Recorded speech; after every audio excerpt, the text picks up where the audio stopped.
So to start off, I'm going to tell you exactly what we're going to be covering today. We're going to start off with introducing everyone to the concept of sustainability. Not everyone might be familiar with that. And after that, we're going to be going into economic sustainability, so how economic sustainability factors into your business, what you can do. Here's some good tips and some businesses that are good models. And we're going to spend a good deal of time in that section. And then we're going to move on to environmental sustainability in your business, so how your products are interacting with the environment, any other factors that may come up as you move through your sustainability process. And finally, we're going to end on community sustainability and how your business can work within the community to help both it and the community become more sustainable. And finally, we're going to have some good next steps for you. So if you're just starting off in sustainability, what you can be doing next. A brief mention about the presentation. This is still by no means a complete list of everything in sustainability. Sustainability is a very large topic, and I'm just covering what I think in 50 minutes or less I should be showing you what you can be doing with your business. So by no means is this definitive by any stretch of the measure. Also, we're going to be skipping some big things that a lot of people always talk about just because I think they've been covered well, and you can find information out there as well. And I don't want to discourage people of any political motivations of some of these things. So we're not going to be covering larger topics like carbon footprint and things like that. And you can find most of that information, really good resources on the web and a lot of good books as well. So to start off, we're going to talk about what is sustainability. And sustainability, there's just no good single definition of it out there yet. They're very nebulous, some are very short, many focus on environmental factors but leave out community factors and business factors. But I think this one from the US EPA is the best I've come across so far. And it's a good way to kind of start talking about the subject. So this is the only slide I'm really going to be reading to you. Everything that we need for our survival and well-being depends on either directly or indirectly on our natural environment. And that is true. Every single thing that we use on our planet for business comes from the earth in some form. And sustainability creates and maintains the conditions under which humans and the rest of the world can exist in productive harmony that permits fulfilling the social, economic, and other requirements of present and future generations. And that is very, very important, to not overextend ourselves and in one generation burn out all the capacity for future generations. To be thinking even in our businesses, how can this business pass on to my children and my grandchildren as a small business? Now, a side topic with sustainability is the concept of resilience. And they're kind of sister ideas, but they all work together in tandem, as well as the next one we'll be covering, which is adaptability. Resilience is sustainability in the sense that your business can prevent and rebound from events that are occurring outside the business. So a primary external event is going to be something that directly happens to the business. So your supplier goes out of business. How are you going to react to that? Can your business survive if its major supplier disappears tomorrow? And secondary events are things that are not directly related but still have an effect on your business. And I'm sure many of you small business owners out there were affected by the financial collapse of 2007, and you do not do finance as a business primarily. So that's a secondary event, and those tend to be the ones that creep up on people, that they're not anticipating it, and they're very, very difficult to deal with. And as part of sustainability, you're going to be looking at how you can address being able to resist problems that arise from those. And sometimes you can't resist completely, but you have the ability to come back from it, which is very important. And adaptability goes hand in hand with sustainability. And it's just as a business, you being able to progress through time, both internally and externally. So if you were in the early 90s, you bought computers because they were a large part. If you didn't buy computers, you were probably hurt by the 2000s because you did not adapt new technologies into your business strategy. And external things are just the same thing as the resilience. Being able to maneuver around things. If all of a sudden your business model becomes obsolete and a great new technology comes up, well, are you going to still do what you do and hope it works out, or are you going to be able to make the shift and adopt those new practices so you can become viable and sustainable? So next we're going to transition into sustainable economics. And this, as I said, is going to be the largest component of our presentation today. And some of the things in here as small business and medium-sized business owners, you know, I'm just going to repeat it just in case anyone out there is thinking about starting a business and listening today. But they're also great things to always remind yourself about, not only thinking about sustainability, but as a business owner yourself. So to start off, how does sustainability fit into business in general? And this model itself is a great little diagram. And so you're going to take the environmental stewardship components, you're going to take your own business prosperity, as well as your community responsibilities that you have as a business owner, because you don't exist in a vacuum, you do exist in the community, and you have to acknowledge that. So mixing all of them together and all the good parts in the center that are going to make your business successful and have longevity are what we're going to be focusing on today. That is sustainable business right there. And just to mention, too, not all businesses can be treated as purely sustainable in the sense that they have a need during that time and they can phase out over time as well. So understanding your own business model is very important to this. And no business is truly sustainable. There's no stamp you get, no award you're going to get from anyone that says sustainable on your business.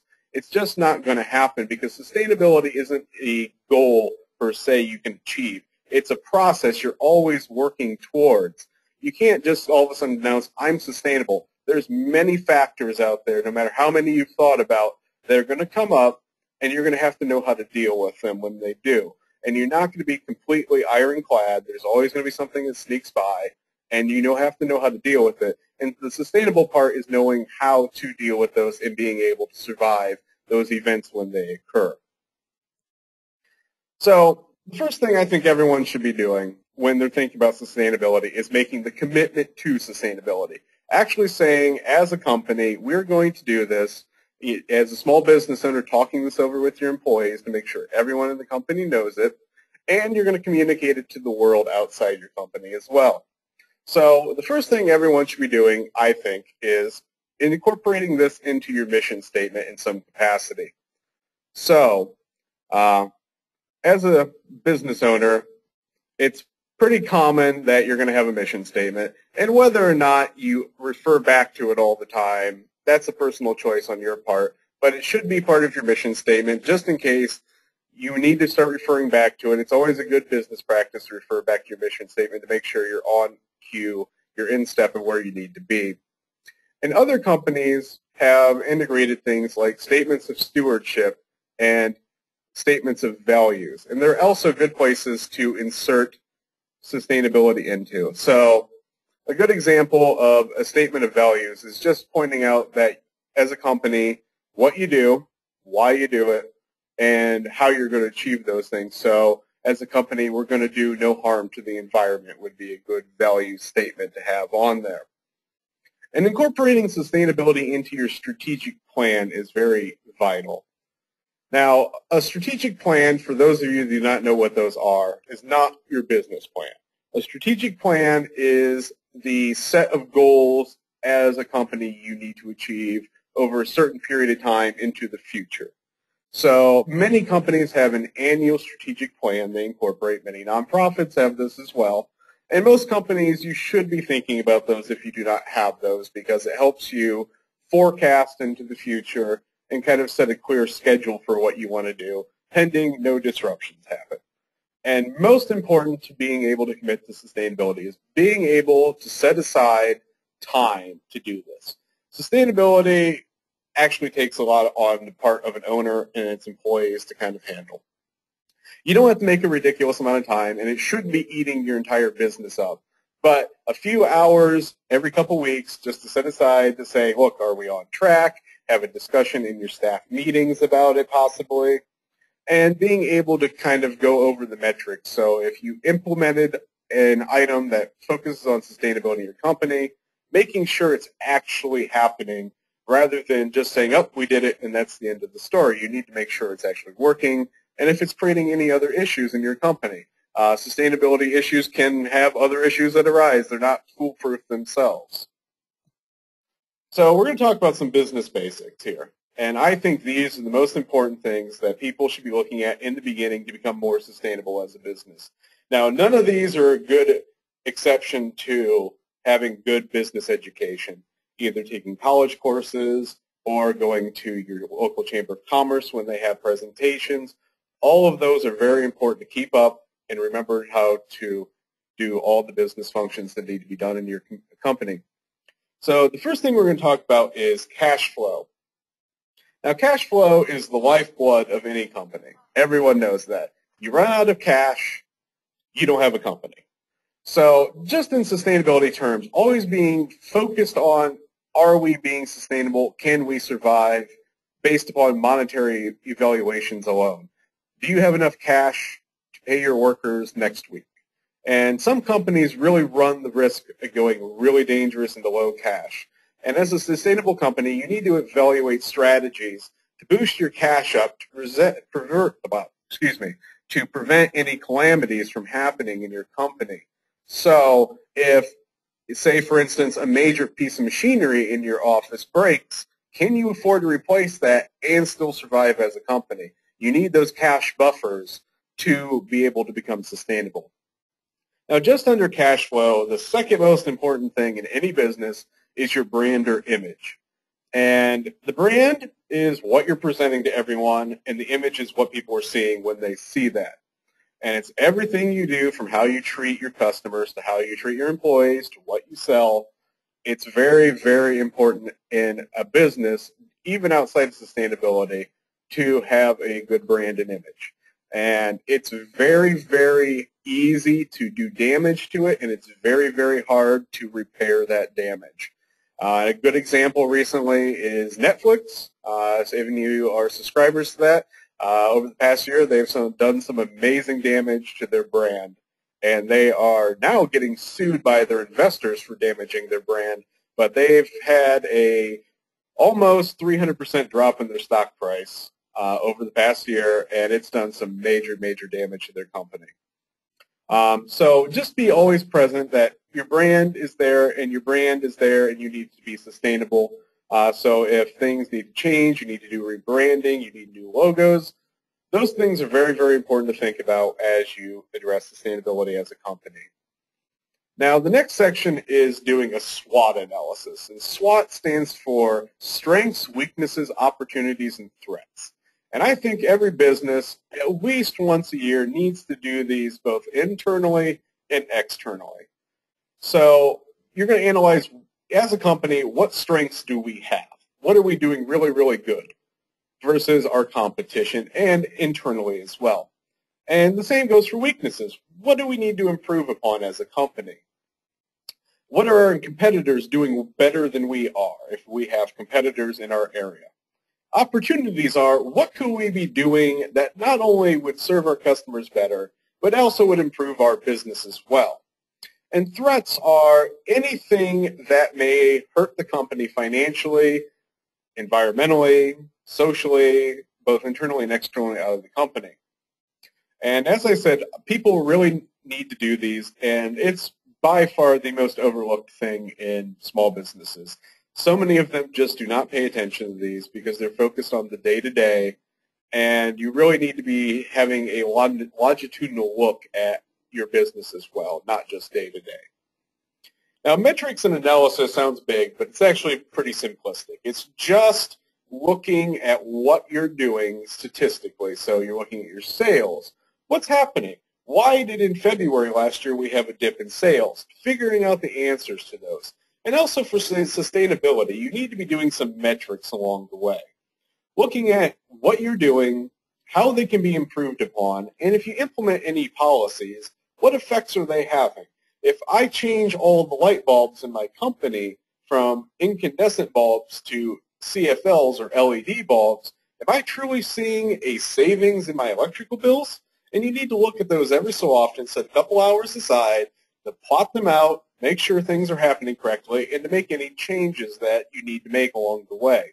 And this is another thing small businesses always overlook, and it's just because a lot of people get busy, and a lot of people don't have the business education that would explain that these things are very, very important to small businesses. So to come up with some metrics, they're very easy to find online. There's plenty to pick from. And also working with people like your accountant to figure out what analyses you need to be doing. Now, the last part of business basics is planning and smart growth. And that kind of goes back to SWOT and metrics as well. Planning, once again, is just going to be taking a look into the future. What in the next 6 months do we need to do? What would we like to see our business being in 5 years? Questions like that to get things going, to see what in business that we would like to do that's going to help our business out. And smart growth is knowing there's limits to growth. You can't just keep growing, growing, growing without consequences that occur. Problems occur, and if something small happens somewhere else in the world, the larger you are, the more impact it's going to have to your growth. So you need to figure out a growth model for yourself. Are we ever going to build a second store, for example, is a good place to start. And if, as a company, maybe we're not going to build a second store, but maybe we're going to take over the unit next to us and expand our store. Those are smart growth ideas, and to research completely, can our business handle this without going broke, is always the best place to start. And how much is this going to cost the company in the long run? Now, the next part of business and sustainability you need to look at is communication. And of all things for sustainability in businesses and communication, you really, really, really need to tell people what exactly you're doing. Tell your customers, we've adopted the sustainability plan, and we're changing our light bulbs to save money and help the environment. Things like that. And people like hearing those things. And particularly in social media, those are good places to start with sharing information. It builds up good habits as well. And it creates a dialogue between you and your customers. And people respond very, very well to those, and it tends to build up brand loyalty over time. Now, you need to also ask for feedback. You can't just operate in a bubble with your company and expect the best things to always happen.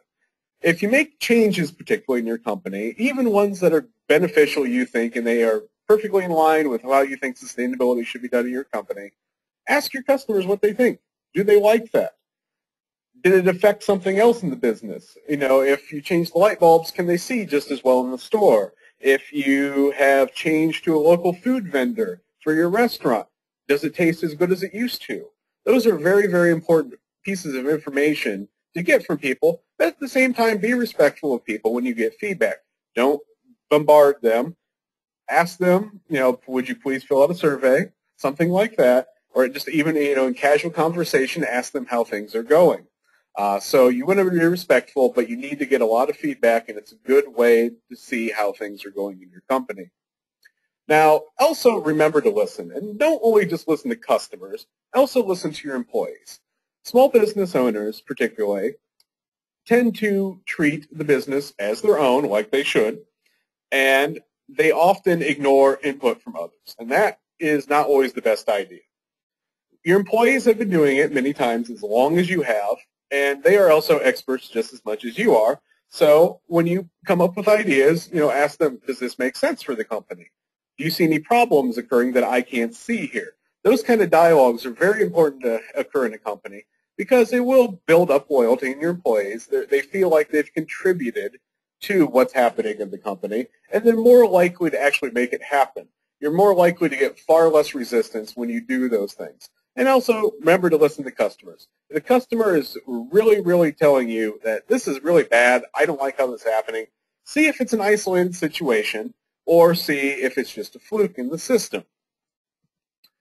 Now, a big thing within sustainability in small business is collaboration with other businesses. Now, this happens a lot, particularly when two entities want to start a business, or one already exists and another is looking to get into business, and both cannot share the costs of that venture.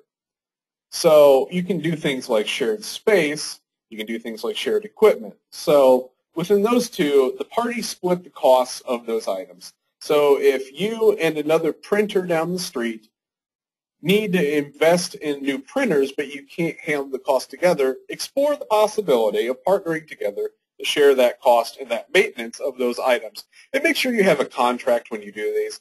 Don't just take people's word, because as much as you trust people, things can go awry later down the road. But sharing space, sharing equipment are always good places to distribute the burden of cost when you need something to happen for a company. There are also things like collaborative business ventures, which there's a variety of models to pick from. Our Main Street program in Ohio is a collaborative business venture in the sense that businesses band together under a Main Street idea. They work together to improve their community, and so that's a collaborative business venture. There's also other ones where there's a mothership kind of business, and then there's plenty of subsidiaries underneath them. And the next business I'm going to show you here is an example of a collaborative business venture. So the Hannah Grimes Center is located in Keene, New Hampshire, where I went to graduate school for my MBA.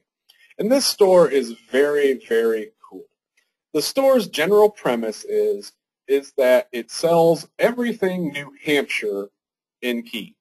So everyone who's a vendor in the store is from New Hampshire, and they're selling New Hampshire-made items. Now, what happens in the store is that Hannah Grimes Company rents out essentially shelf space to somebody who wants to test a product. So if you're a local artist and you are not sure if you can afford to make it on your own as an artist selling your wares, this is a great model to try. So you rent out booth space, and they take a small commission out of your sales, and you place your products however you would like them in their store. You get to sometimes pick out your shelf space there, and you see how things are going there. So you get to test out business in another business, essentially. And another great idea about this is that some people just don't want a business. They want to sell a couple things on the side. There's places like eBay and Etsy on the internet that do these things, but this gets things in front of people so they can touch them, have that tactile response, so they can see if they want to buy these items. And another great thing about the Hannah Grimes Center is it offers business education along the way.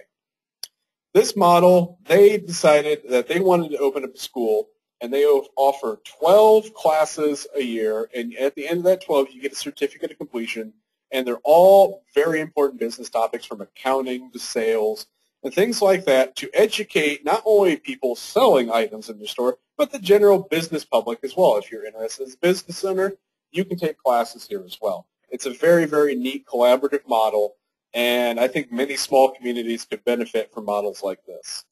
Now, one in Ohio that's very neat too, and it's similar to the Hannah Grimes, but a little bit different, is Buy Local First in Clinton County.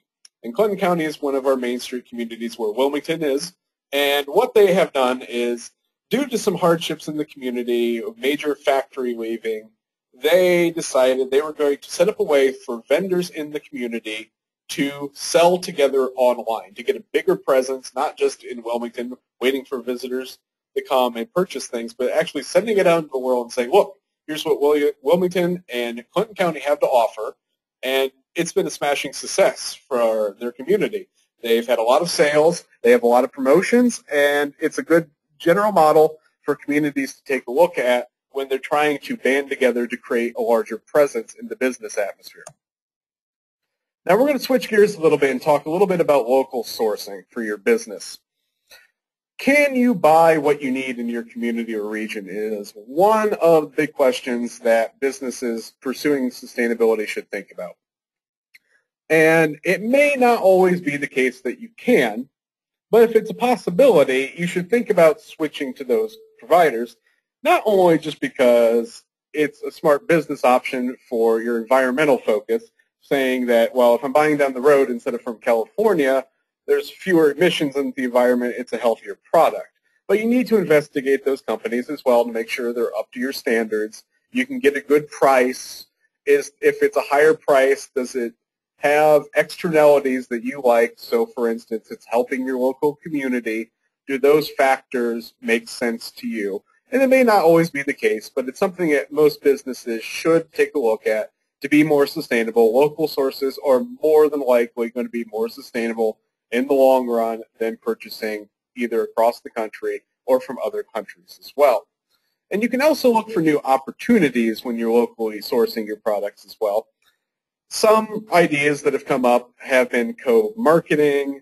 You can also possibly see new business ideas through these markets. You can work together on new products sometimes. So there's a lot of collaborative work that goes in, and it's win-win when you kind of do those situations. It helps two businesses out, and you're both profitable at the same time.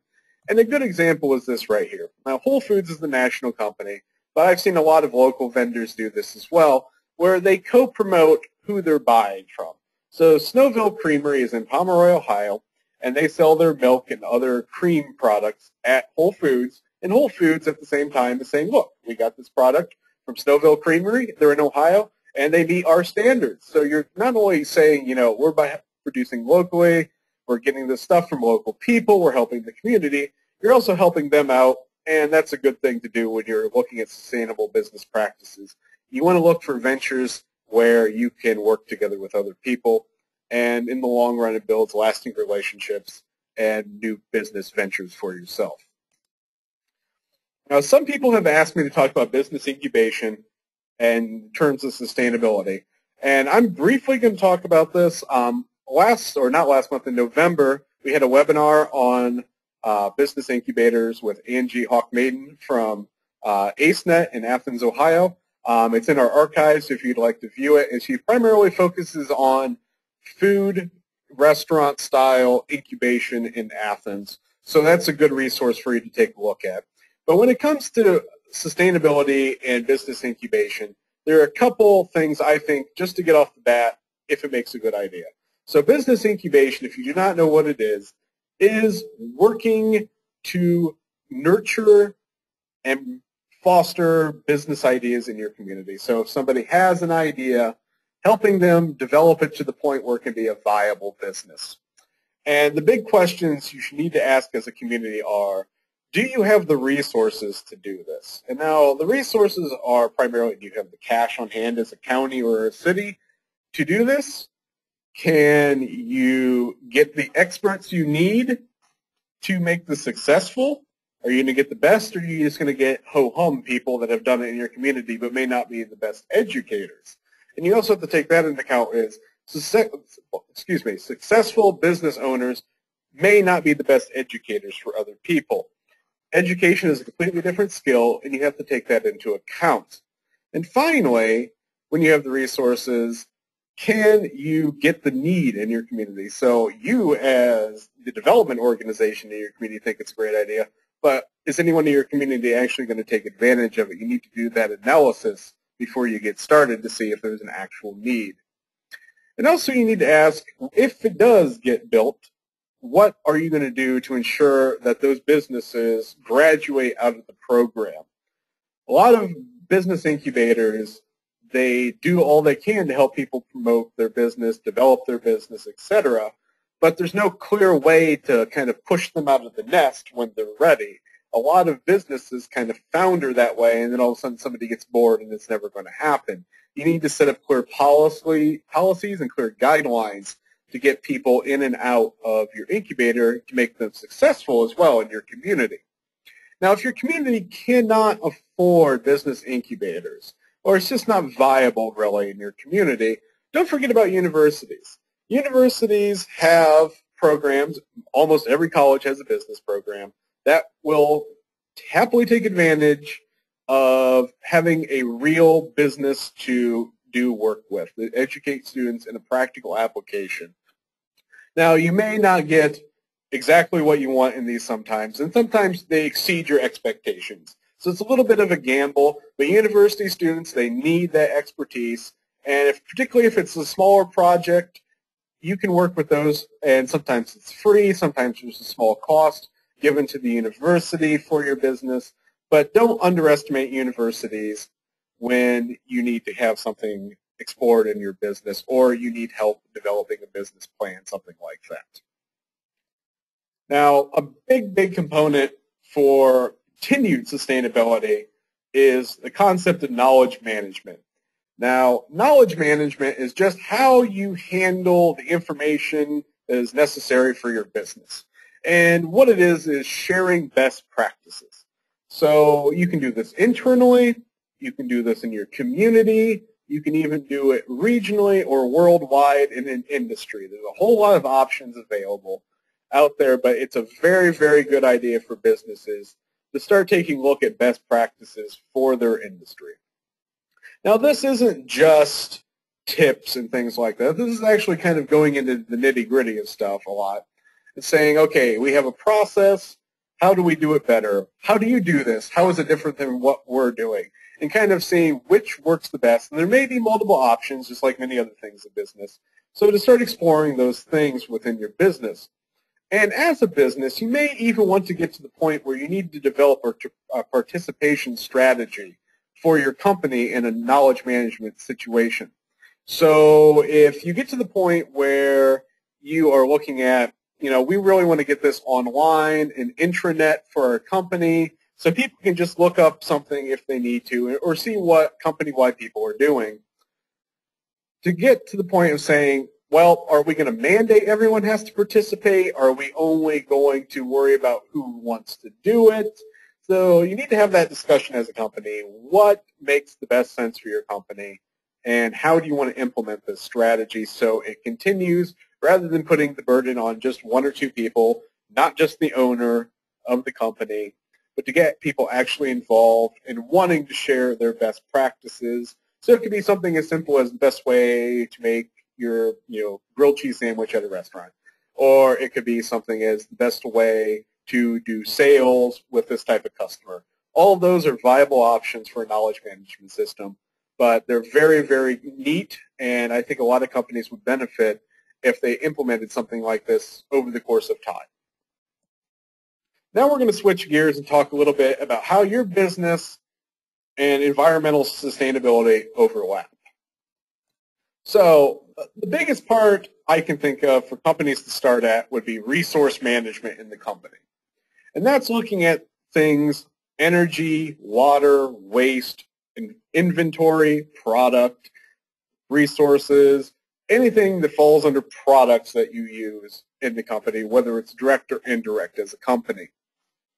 And looking at how you can save money and how you can reduce usage of those items and how you can cut down on waste of those products as well. When you build them, if there's scrap left over, is there a way you can recycle them into the process? Now, many electrical companies, many gas companies offer audits, sometimes for free, sometimes for a price, and there's plenty of nonprofits out there that offer audits as well. And I suggest everyone at some point gets these done. And after a couple years, to get them done again to make sure things are still working okay. They're going to look at energy usage. They're going to analyze what machines, what appliances, what electrical components are using things like the most electricity. Is your heating system working efficiently? Are the lights in your company working efficiently? Are there ways you can improve usage of natural light and airflow to make your employees happier and cut down on electrical costs? Looking at your waste stream, are there things you could be recycling to avoid having to pay to have those sent to the landfill? All of those things are things to be audited either by you or by professionals. And I think once you get that done, you need to develop clear strategies and policies to address those. So if you identify that our light bulbs are not very efficient in our company, and you resolve that over the next 6 months you're going to make the investment for LED bulbs because you think they're better, then you need to set up a clear strategy on how you're going to execute that. You're going to have to lay out all the costs versus what you were doing before, and you're going to also have to set a policy. So if you want workers to turn off the lights when they leave work instead of leaving them on, then you need to make that clear to everyone. And you also, once again, need to track your progress. Is this saving us money truly? Or is it much less than we thought it was going to save us? Are we missing something here? Well, the light bulbs really weren't what's causing our electric bills to be so high. What else is there that's causing this to happen? Tracking that progress, spending an hour or so a month, looking at that, seeing if it makes sense still, looking at the results, very simple work that needs to be done as a company. And you can also ask yourself, will making the switch to renewable energies make sense for my company? And I'm not going to just carte blanche say, oh yeah, you need to make the switch to wind, you need to make the switch to solar, because for a lot of companies, that is a very, very large investment. and it may not make sense. Well, what is the payback time on that? Is it going to take 300 years of your company to pay that bill off? Well, if that's the case, you're more than likely better off still buying electricity and waiting it out until the electrical companies make those changes for you. But if you're using a lot of electricity for your product and you need to make the switch over to renewable to save money, and it's clearly going to demonstrate in 5 years, if we switch to electrical panels that are solar and it's going to pay off in 5 years, then go ahead and do it. Make sure it makes business sense for your business. Not all sustainable things have to be done right away, and some of them, no matter what, are just not going to work out for your business. It doesn't always make the case to say you have to do everything just because it's the ideal model. Ideal versus real are two different things, and I think a lot of businesses get confused. They get overwhelmed by these things. A lot of people in sustainability practices say, well, you have to do it all. Well, that's just not the case if it's going to truly hurt your company financially. Make good financial choices when doing sustainability. And there are also other programs available that you can take advantage of to help you cut costs on some of these. There's a big one that was just launched a few months ago called EPACT, E-P-A-A-C-T, and what it is it's a tax deduction from the federal government to help pay for more efficient lighting in your company. So things like that are things to investigate. If you can cut the costs anyway through tax deductions or tax credits, check at the state level, check at the federal level for what you want to do, and also check with people to make sure something's not coming up in the horizon and when things expire. These things tend to have very short timetables, so it may be available until strange dates like November instead of December in a year. So just kind of investigate those, see if any of them are viable for your company, and see if they can help you shift the burden of cost for what you want to do as a company. And the next big thing for companies to do are 3 R's. Everyone since the 1980s has learned these in grade school, but the order has always been wrong. Primarily, you need to reduce first. Then you need to find products you can reuse. And then, after you've done all those things, you can look at recycling products in your company. And recycling is not going to save the world by itself. But that being said, it is very, very important for companies to make the most of recycling. Waste costs continue to go up, and recycling keeps that down. If you have lots of scrap from producing an item in your company, it's very, very good to find ways you can recycle those. Now, also check with your local recycler. Not every community is the same. They have different models. So if something is available in your community that can be recycled, see if you can set something up. Free pickup is available from many recyclers. Doesn't cost anything for you. And also, you may actually get paid for something. You know, scrap metal isn't the only thing people get paid for. You can also recycle cardboard and things like that. And you're not only doing a benefit to your company, you're also being environmentally sustainable, and you're helping your community as well. So you're hitting all 3 major points of sustainability. And the next thing you need to start addressing, too, is can you make your products reusable or sustainable or recyclable? It's not always possible, but to investigate, can you have a new ingredient that does something better and is better for the environment? Can you cut down on packaging on your product?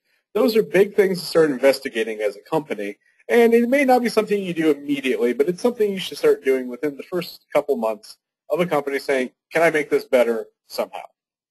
And just taking a look at this, are your products sustainable? Do you really, really need to shrink wrap on styrofoam a banana? It comes in its own case. Things like that, it's just wasteful. It's unnecessary packaging, and people are just going to throw it away. Absolutely worthless. So you're creating an environmental burden for your society. You're adding extra cost to your business to sell a single banana, which people can get themselves off a bunch of bananas. And you're just making it inconvenient in general and annoying your customers when you do things like that. And I'm going to make a brief case for quality. Now, people often in sustainability talk about buying local will solve all the problems. Fair trade will solve all the problems. Doing produce organically will solve all the problems. And truly, none of them by themselves are going to solve all of the problems that sustainability needs to address. Quality is something many companies need to start looking at. And by itself, it's not going to be a save-all by itself, but it's very, very important for businesses to take a look at. And typically, higher quality products, they're fixable and they last longer. It's going to keep them out of the landfill, and it's going to make people happy that they can have them for a longer period of time. Also, quality products tend to build customer loyalty. People that have a product that works really well and it lasts a long time are really, really happy with their products. Finally, it tends to increase profit margins. Now, this isn't across the board, but typically an item that is high quality has a better profit margin than something that is low quality. And also, as a personal point of pride, small business owners should always be going for the highest quality that makes business sense for them. Now, on the theme of products, you need to take a look at your supply chain, both who you're buying products from, so all your supplies, your raw resources, and who you're selling it to. So taking a look at the entire supply chain from start to finish, what are the people you're buying from doing, and what are people doing with your product? You need to take a look at those to see, are there ways it can be improved upon? Are there ways to be more environmentally friendly, more community friendly, and more business friendly? This is something that most businesses overlook because they're only focusing on themselves, and that's just not a good sustainable strategy. You need to start taking a look at what is happening on the whole supply chain. And once again, you need to start taking a look to see if you can buy it locally, because locally is going to improve the chances of you monitoring the supply chain on top of all the benefits that I previously explained. And also, if it's not available locally, but you know somebody that is doing it, ask them to do it. Many times businesses do what they do because no one has told them that they need a new product. So if you want recycled content in your product, see if it's possible. See if they're willing to make that contract with you. And that's probably the most important thing that people overlook, is that they don't tell other businesses what they need for their business. So we're going to shift gears really quickly and talk briefly about community sustainability in business. Now, as a business, you need to be a good citizen in your community. You do not exist by yourself. You have people around you. They interact with your business. Your business is just like another citizen in the community. Now, when the community has needs, for instance, it's not just about making donations all the time. A lot of businesses don't have a lot of money on the side that they can just keep doling out endlessly, $1,000 here and there, to address the needs of the community, whether it's a fundraiser or the community needs to improve its sidewalks downtown. That's not always the case. You need to look at other ways that your business could possibly help out in the community that's not going to be a financial burden on you. And also address the needs of the community proactively. If you see problems occurring, address it with your community council, with other nonprofits, with other businesses, in the Chamber of Commerce in your area. Start getting proactive about what your community needs, because trust me, it's going to be a great benefit to your company. And even going to the farthest extent of doing community-wide sustainability planning, becoming a member of that, start advocating for it, because it's going to help you in the long run as a small business. So why should your business volunteer? And the primary thing is that you're giving back to your community. You're saying thank you for not only being patrons of my business, but also I'm happy as a citizen here in this community because I've been so blessed by being a viable business. I've been a profitable business. And you're also having the possibility of showing what your company believes. Every time you volunteer, your name is getting out there, and people are going to associate you with what you're doing. If you were out there planting new flowers in the community last weekend, people are going to associate that with you. If you were raising money or you were out doing canned food drives for people in need, people are going to recognize that about your company. And more often than not, it's going to be a very positive connection to your company. And you may get a lot of new business from this. Even while you're volunteering, you may make new customers while you're doing it, because people often are talking when they're doing volunteering. They're not just working the whole time. So it's a good way to make new connections, possible new business ventures. And also, it's important to figure out what is the strategy for your business. Are you just going to tell your employees, I'm going down to the Habitat for Humanity build this weekend. I invite all of you to come. Or are you actually going to make it part of the employee process? So is it going to be written in employee contracts? They have to do volunteering. Or are there specific days as the company you're going to meet and you're going to perform service together, or are you going to set up a schedule for people to meet? It's very often, or very common now, that companies are starting to do this, large companies and small. So It's something to take a look at, and it makes you a much better citizen in your community, and the rewards are going to be to your company, and it's going to help your company become more sustainable. Now, very briefly, we're going to go over the next steps that I think a small business owner or somebody even thinking of opening a small business should do about sustainability. First, make the commitment. Say, I'm going to do this, and you're going to need to start identifying what is easiest to do. Because trust me, you want to identify the low-hanging fruit right off the bat to give yourself some momentum, and it's going to be really easy to convince you and your employees that things are successful when you knock out 2 or 3 things in 6 months versus just making an overarching, completely nebulous plan saying, we want to be sustainable, and then in 1 year, 2 years, it hasn't occurred yet. Well, people lose momentum then. They don't see accomplishments being made. And it's just a good thing to say, we're going to try these small things first, and we're going to see how they work. And if we think they're really great, then we're going to keep chugging along with this. And finally, share your accomplishments, both with your employees and with the community and your customers. Say, look, we changed the light bulbs, and we've saved $400 this year on that change alone. And we're passing it along in forms of offering new products. Our employees are doing this. Explain what you're doing to your customers, how you've done it, and what the savings or benefits have been to you. Those are very, very important first steps to start taking. And if you have any questions about things, you can always contact me, and that's dmiles@heritageohio.org. And I finally want to share some additional resources before we break for questions. Online, there's plenty of good resources, government websites, nonprofit websites. So I didn't list all of those here. Rather, I shared some books here that I thought were really, really good books. Now, they're not perfect. They're not, read one and you understand everything about sustainability. And by no means are the opinions of people in these books perfect. But I think they're good places to start if you're looking for information about sustainability. And so the one on your left there is called Cradle to Cradle. It's by William McDonough and Michael Bronhardt. And it's a book about sustainable design in companies, sustainable products. The second book is Confessions of a Radical Industrialist by Racy Anderson. And his company, he was a normal business person, and then one day after reading a book, he decided he wanted to build a sustainable business in carpet tiles. So it's a really interesting model, and it's kind of his reflections on that change he made and how he did it. And finally, the book on the far side is from Tom Chappell, and he's the founder of Tom's of Maine, the toothpaste deodorant company based in Maine. And it's, I believe, currently owned by Colgate-Palmolive, but he's still working with the company, and it's kind of his adventures in management. And it's a really interesting book just to see, what he's thinking as he's trying to make his business sustainable. So with that, thank you for attending today's presentation, and please start sending your questions in to me if you have any. And we're going to take a quick break here to give you some announcements.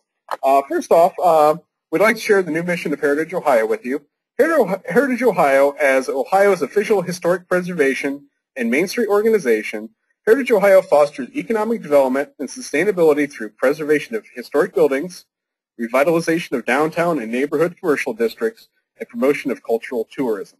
So if you did enjoy today's presentation and you'd like to support Heritage Ohio's work, please visit our website, which is www.heritageohio.org, and think about becoming a member of Heritage Ohio. Also, our next webinar is going to be on February 1st, coming right up. So look for that, and let's see if we have any questions.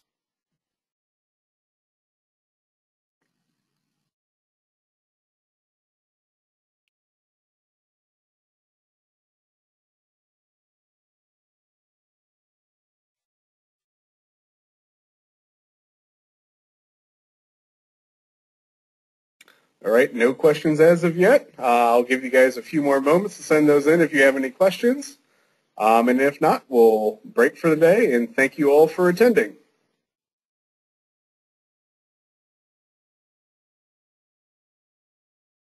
My email address again is dmiles, so that's D-M-I-L-E-S, at heritageohio, all one word, .org.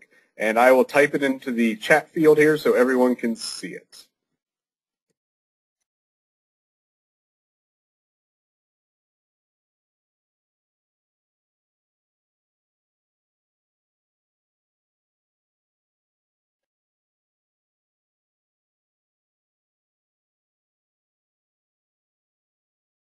All right, then. Well, I'm not seeing any additional questions come in, so we have one. We have thank yous. Well, thank you all for attending, and it was great to share this with you today. And I know this is a lot to take in all at once, so if you have any questions in the future, please email me once again, and I'll be happy to help you. Also, just to let you know, if anyone is interested in more in-depth discussions about sustainability, you can always contact me. And I'll be happy to see if that's a viable webinar option for people. And thank you all for attending today. Our next webinar is going to be on February 1st. And have a good day.